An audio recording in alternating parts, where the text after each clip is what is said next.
We're staying with the subject of money and the economy and the budget. Over the weekend, the Taoiseach Brian Cowan warned that, quote, the scale of the problems we face means that no one could be exempted from having to make a contribution. It's not the first indication we've had that everything is on the table in terms of cutbacks in December's budget, including, of course, the whole area of social welfare. So, how much do people on social welfare receive, and how might they cope if their payments are reduced? Avril Hoare has been talking to some of them.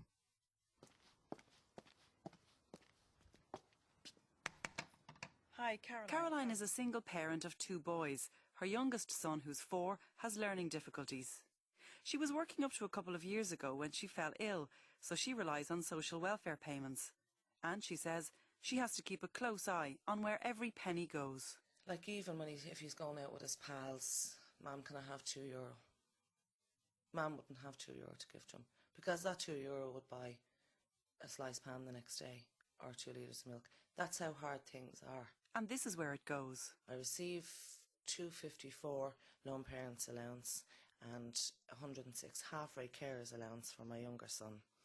Now that goes on my rent, and then the rest would go on, like I would have had a loan from the bank when I was working, and I went down to the bank and I explained my situation when I came out of work. They did restructure it, but I still have to pay nearly €90 a week to the bank. So that's the €90 gone out of my lone parents allowance. Then I have to buy my food, my shopping, my gas, which I pay €30 a week, my ESB. You have to pay NTL because you can't not have a telly with 2 small children. You know, it's just not possible. And that's it then. My allowance is gone. And what about rent? Do you receive rent allowance? I do receive rent allowance, but I have to pay €70 rent allowance myself, out of my money. Then I met sisters Mag and Bridie, both in their 70s. I'm Mag O'D from Avondale House, over 50 years in the inner city. I'm a widow, now an old age pensioner. That's Mag. She's fearful that the old age pension could be cut in the budget because, she says, money is tight as it is. Well, I guess now at the moment, since the fuel came on, it's 230. Out of that, I pay €54 rent because I have a grandson living with me. I pay insurance, I pay gas, electricity, NTL. That's the only thing I have is me television, right? So by the time I'm finished, I've done your messages, and what you've left by the time I have a little loan man, you've about €10 left of a Sunday when that's my pension. I can write it down where it goes. And you said a loan man. Is that someone who comes to the door that you borrowed from privately? Yes, exactly. How much do you own? Oh, well, I couldn't tell you how much I own because I'd be borrowing from Peter to pay back to Paul. That's the way it goes, and it's like that all the time. Her sister Bridie agrees and has this message for politicians. I worked all my life in the GPO, was used to having a good few bob. I mean, just because you're old, or whether even the people on the Labour that are young, I mean, 230 will not give you any standard of living. I mean, on 230, if I go bankrupt, who's going to go? I'm certainly not going to look for a taxpayer to bail me out. What TD in any branch, whether it's any of the parties, are living on 230, paying rent like gas, food, clothing. So I'd like them to change places with me for some time and see how they get on. Next stop for me is Rathcoole in County Dublin. It's a very wet and dark and dull Friday afternoon, and I'm here to meet Stephen. Painter by trade, ran my own business, had a few employees, got let down by a couple of builders, and basically had to wrap that up. And I just saw education as the way forward. So I've just graduated. That was in 2005. I graduated in 2009, and I hadn't got a start yet, you know. Stephen took out a student loan to help pay his way through college. He's currently back studying part-time to help improve his job prospects, and he receives the job seekers allowance. This is where he spends it. Okay, so it's 196 the job seekers, and I qualify for €35 in rent support. And my rent at the moment is in the shared house €75 a week. So after rent I pay €40 rent, so it's 156 after rent. I pay child support and a student loan.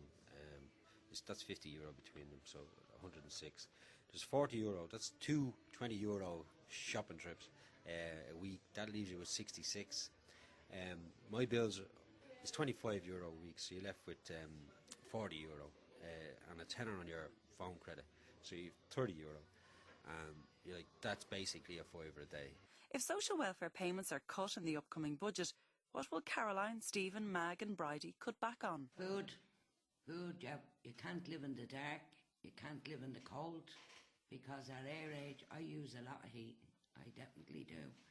But that's what will be going out on us, it'll be our food. The answer for Caroline, as for Mag, is food. I'll have to cut back on shopping again, which I already have done, because I know the money won't be there, because I have to feed my children, I have to clothe them, I have to heat the house, I have to have light.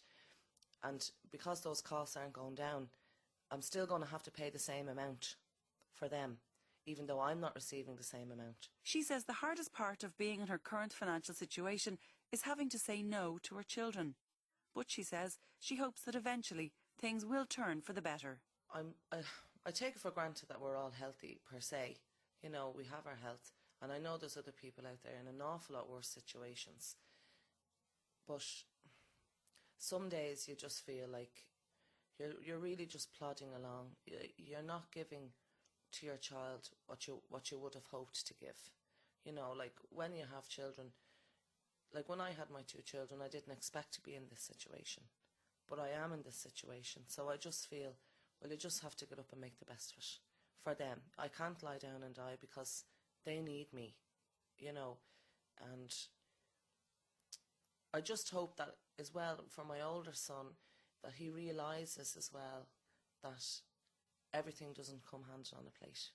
You have to work for things, and, you know, life is not a bed of roses, but which he does realise now, because he hasn't got the fun times that some of his other friends would have. And what Stephen wants is a job, which is why he's upskilling himself. He hopes his current situation is temporary, but says with everything pared back to the bone and possible cutbacks in the offing, holding on to that hope can be hard. Well, I suppose everybody dreams of being able to, you know, go into the shop and get what they want instead of what they need. But yeah, I'll just, you know, my ambitions are to basically have a family, have a house, you know, and you know, maybe have a holiday. You know, they're not global domination. They're real, and I think they're, you know, that's what I wanted. But those things seem to be drifting further away, and I'd love to catch them before they, you know, disappear. You know. And that report from Avril Hoare. We're back after this break.